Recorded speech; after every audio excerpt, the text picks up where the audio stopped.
ଘରେ ଖେଳୁଥିଲା, ଦୁଷ୍ଟାମି କରୁଥିଲା, ଅଳିଅଝଟ କରୁଥିଲା। ଭଲ ପାଠ ପଢ଼େଇବାକୁ ନେଇ ବାପା ମା ମଧ୍ୟ ସ୍ୱପ୍ନ ଦେଖିବା ଆରମ୍ଭ କରିଥିଲେ। ମାତ୍ର ଅଧାରେ ରହିଗଲା ବାପା ମାଙ୍କ ସ୍ୱପ୍ନ। ଆଖି ବୁଜିଦେଲା 7 ବର୍ଷର ନିଷ୍ପାପ ଶିଶୁ ଲୋକିନେନି ଯଶବନ୍ତ। ଏକ ସଡ଼କ ଦୁର୍ଘଟଣାରେ ବାପା ମାଙ୍କ ଠାରୁ ଛଡ଼ାଇ ନେଲା ନିରୀହ ଶିଶୁର ଜୀବନ। ଆତ୍ମହରା ହୋଇପଡ଼ିଲେ ବାପା ମା, ଭାଙ୍ଗି ପଡ଼ିଲା ପୁରା ପରିବାର। ହେଲେ ବାପା ମା ଲୋକିନେନିଙ୍କ ସ୍ମୃତିକୁ ସାଇତି ରଖିବା ପାଇଁ ତାର ଅଙ୍ଗଦାନ କରିଛନ୍ତି। ଏବେ ମୃତ୍ୟୁ ପରେ ବି ସେ ଅମର।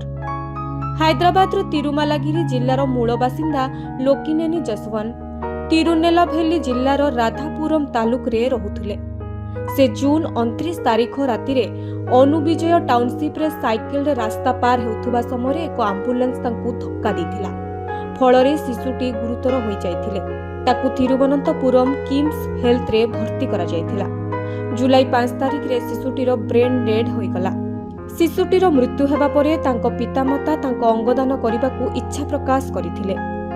ଏହି 7 ବର୍ଷୀୟ ବାଳକର ଅଙ୍ଗଦାନ 6 ଜଣଙ୍କୁ ନୂତନ ଜୀବନ ଦେଇଛି।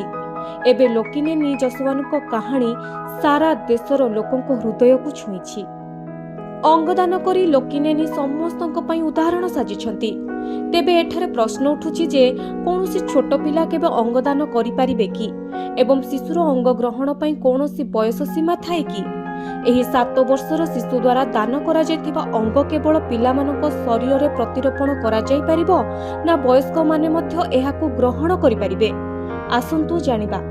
7 ବର୍ଷର ଶିଶୁ ଦ୍ୱାରା ଦାନ କରାଯାଇଥିବା ଅଙ୍ଗ ଯେକୌଣସି ବୟସର ରୋଗୀଙ୍କ ଶରୀରରେ ପ୍ରତିରୋପଣ କରାଯାଇପାରିବ। କିନ୍ତୁ ଏଠାରେ ଏକମାତ୍ର ସର୍ତ୍ତ ହେଉଛି ବ୍ଲଡ୍ ଗ୍ରୁପ୍, ଟିସୁ ପ୍ରକାର ଏବଂ ଶରୀର ଆକାର ମେଳ ଖାଉଥିବା ନିହାତି ଆବଶ୍ୟକ।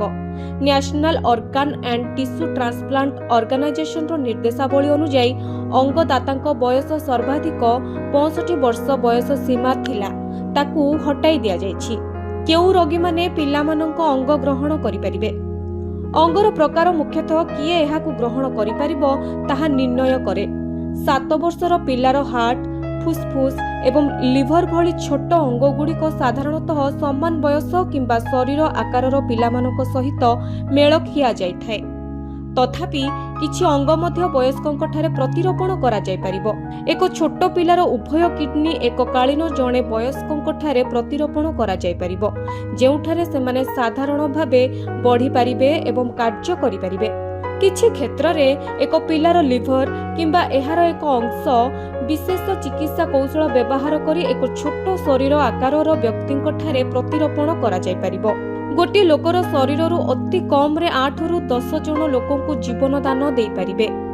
ହାର୍ଟ, ଲିଭର, ଫୁସ୍ଫୁସ୍, 2ଟି କିଡନୀ, ଆଖି ଦାନ କରିପାରିବେ, ଯାହା ଫଳରେ ସେହି ଲୋକ ବର୍ଷ ବର୍ଷ ପର୍ଯ୍ୟନ୍ତ ଜୀବନ୍ତ ରହିପାରିବେ। ରୋଗୀଙ୍କୁ ବ୍ରେନ୍ ଡେଡ୍ ଘୋଷଣା କରାଯିବା ପରେ ହିଁ ଅଙ୍ଗଦାନ କରାଯାଇପାରିବ। ସରକାରୀ ନିୟମ ଅନୁଯାୟୀ ଡାକ୍ତରଙ୍କ ଏକ ସ୍ୱତନ୍ତ୍ର ପ୍ୟାନେଲ 6 ଘଣ୍ଟା ବ୍ୟବଧାନରେ 2ଟି ପୃଥକ ମସ୍ତିଷ୍କ କାର୍ଯ୍ୟ ପରୀକ୍ଷା କରନ୍ତି। ବ୍ରେନ୍ ଡେଡ୍ ନିଶ୍ଚିତ ହେବା ପରେ ହିଁ ଏକ ମୃତ୍ୟୁ ପ୍ରମାଣପତ୍ର ପ୍ରଦାନ କରାଯାଏ।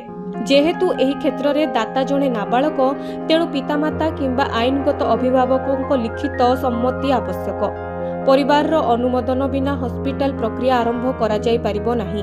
ପ୍ରତିରୋପଣର ସର୍ବୋତ୍ତମ ଫଳାଫଳ ସୁନିଶ୍ଚିତ କରିବା ପାଇଁ ବ୍ଲଡ୍ ଗ୍ରୁପ୍, ଟିସୁ କ୍ଷମତା ଏବଂ ରୋଗୀଙ୍କ ସ୍ୱାସ୍ଥ୍ୟ ଅବସ୍ଥା ମଧ୍ୟ ଗୁରୁତ୍ୱପୂର୍ଣ୍ଣ ଭୂମିକା ଗ୍ରହଣ କରେ। ଅଙ୍ଗଦାନ ଭଳି ମହତ୍ତ୍ୱପୂର୍ଣ୍ଣ କାର୍ଯ୍ୟ କରିବା ଦ୍ୱାରା ଜୀବନ ସାର୍ଥକ ହୋଇଥାଏ। ଦାନ କରାଯାଇଥିବା ଅଙ୍ଗ କୌଣସି ବ୍ୟକ୍ତିଙ୍କର ଜୀବନ ମଧ୍ୟ ପରିବର୍ତ୍ତନ କରିପାରେ। ବ୍ୟୁରୋ ରିପୋର୍ଟ, ଓଡ଼ିଶା ସମ୍ବାଦ।